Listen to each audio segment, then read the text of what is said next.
I struggled with spiritual maturity, and we talked about dealing with difficult people whilst being spiritually mature. And he led us to First Thessalonians chapter 5, verse 14, right? And I got I think it's the New Living Translation of this. So it says, brothers and sisters, we urge you to warn those who are lazy, encourage those who are timid, take tender care of those who are weak, and be patient with everyone, right? And he broke that down. My pastor broke it down, right? So he said, we urge you to warn those who are lazy, those people who are, I think it was like diversive or something like that.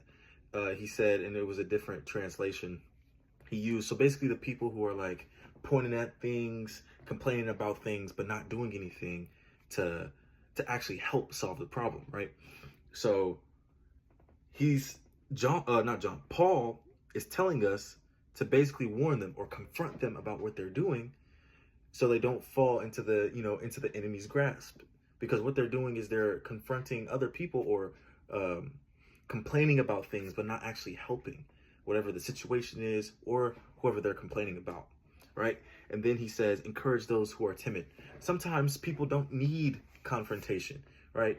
It doesn't help that type of person who is going through that difficult person who's going through something if you're honestly, confronting them about a certain thing when they just need courage. They need a, hey, I see what you're doing and you're doing pretty good right now, bro. I see you.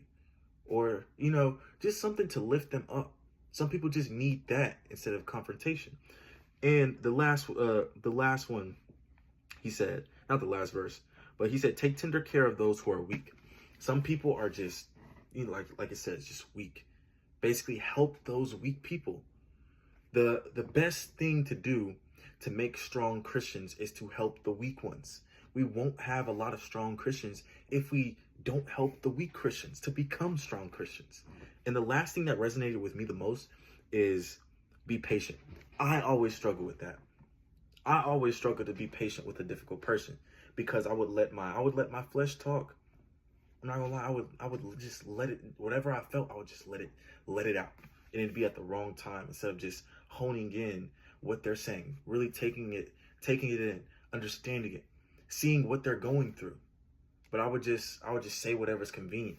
I would give the weak person confrontation, and I would give the lazy person help, right? I would give all these difficult people the wrong solutions.